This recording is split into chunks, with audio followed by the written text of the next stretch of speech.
This podcast is brought to you by Knowledge at Wharton. Please visit knowledge.wharton.upenn.edu for more information.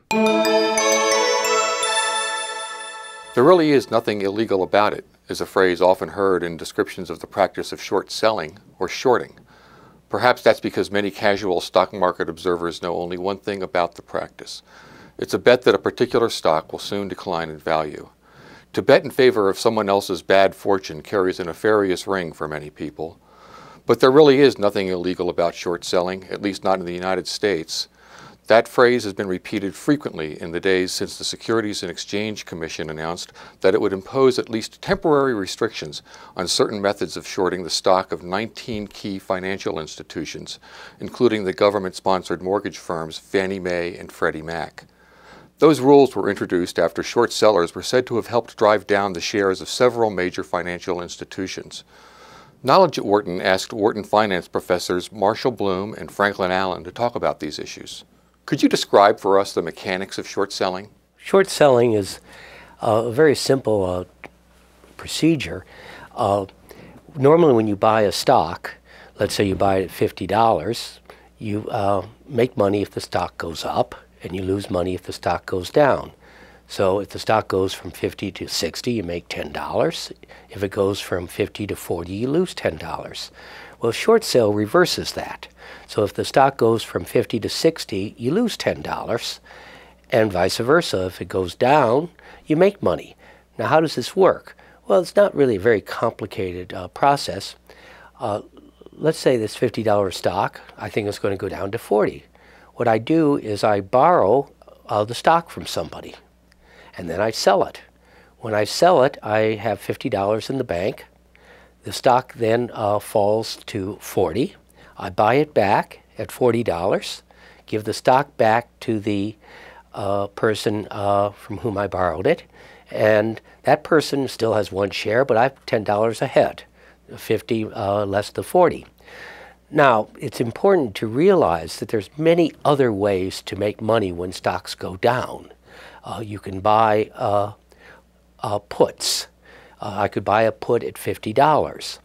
And a put at $50 allows me to put the stock to the writer of the put at any time within, say, 3 to 6 months or longer, depending upon the put. If the price goes down now to 40, I buy it at 40, and I put the stock to the writer of the put and make $10. He'll give me 50, and I just paid 40. Now, there are other ways too. For instance, I could do what's called a swap. A swap is basically I swap my one return for another return. So what I do is I say to a broker when I want to enter into a swap contract, and if the price of the stock goes down, they'll pay me the amount that it goes down. If the price goes up, they'll pay me the, I have to pay them. Now, of course, I've got to give them something for this, and it's usually a short-term interest rate plus a premium. And there are many other ways to short stocks. So I think we lose focus when we say that we only can short stocks by borrowing shares. The SEC's new rules focus on the first of those, the borrowing of shares. Specifically, it prohibits what are known as naked shorts on the shares of those 19 firms. Can you tell us a little bit about naked shorts?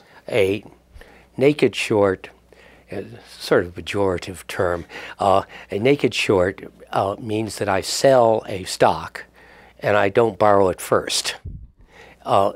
Now, if I do it within a day, there's no real problem because I short the stock and then I buy it back, and there's a netting.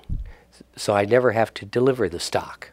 What the SEC rules said is even if I want to short it for a day, I've got to borrow the stock first and then sell it and then buy it back. Now, when you have liquid stocks, that's not really a major concern. It's easy to borrow liquid stocks. Very easy to borrow. When a stock is in short supply, then it's hard. But here it's just going to increase your transaction costs a little bit to go short. As in any market bet, there are upsides and downsides for short sellers. But are there not also upsides and downsides for the companies that are the subject of their bets? I think there's a question of manipulation underlying all these concerns that people have about short sellers. So particularly for small companies, they can have a big problem if people simply go out and short sell their shares and drive the price down. And that's an example of trade-based manipulation, where people wonder if there's some information that these people have, and so that can cause problems for the company, particularly if they're not doing very well anyway. Among the bigger companies, the real problem is what's known as information-based manipulation, which is where you circulate rumors about something negative about the company and hopefully drive its, in terms of making money, hopefully drive its price down and then close out the short. Now that's illegal, but it's very difficult for the SEC to prosecute those kinds of cases. And I think that's the thing that the SEC is currently most concerned about. That was why it was made difficult back in the 30s when the SEC was founded, because there was some evidence then of that kind of information-based manipulation. Franklin, what would you say to the following? A person has a negative view on the stock. They sell the stock short, and they then call up their friends and say, I had a negative view on this stock, I sold it short. And then the other people then sell it short, helping to drive the price down. Is that market manipulation?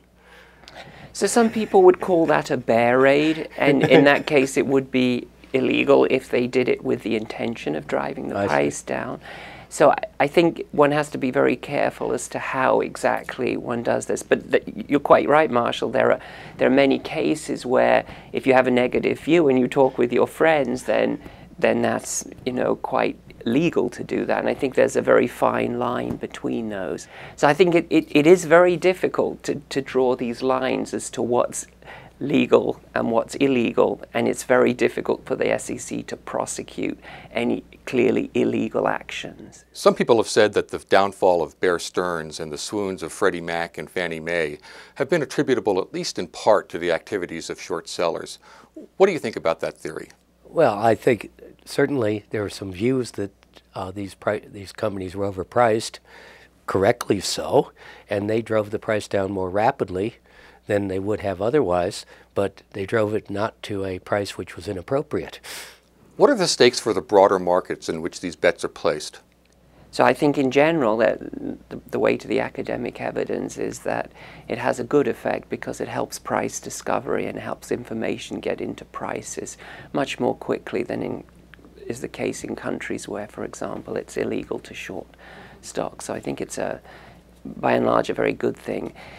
In the case of these financial crises, it's a little bit more delicate, I think, because there is an issue if there is manipulation, which, as I say, it's illegal, but it's very difficult to prosecute. But if people can successfully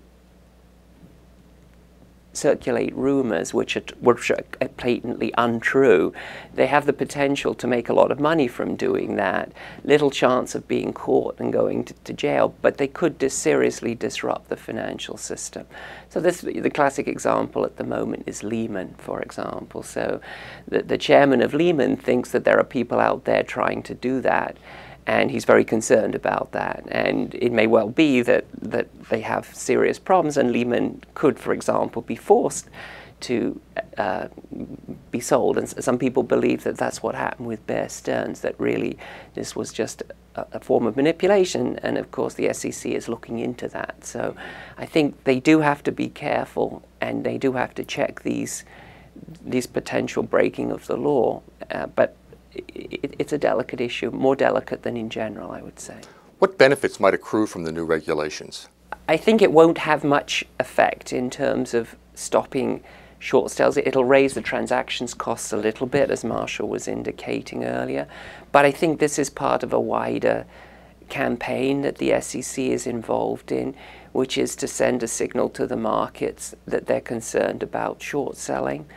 And I think this is one way of them doing that. So whether or not it affects directly, apart from the slight increase in short sale, I think it's more that they want They want to signal to the market that they're worried about this. I think that they will aggressively pursue some of the hedge funds if they find any emails which suggest that there were false rumors being circulated. And this is all part of that campaign. Do you see any unintended consequences? I don't see any unintended consequence of this elimination of naked shorts for a particular group of stocks. It's a minor change in the rules. I would agree with that, yes. For more information, please visit knowledge.wharton.upenn.edu.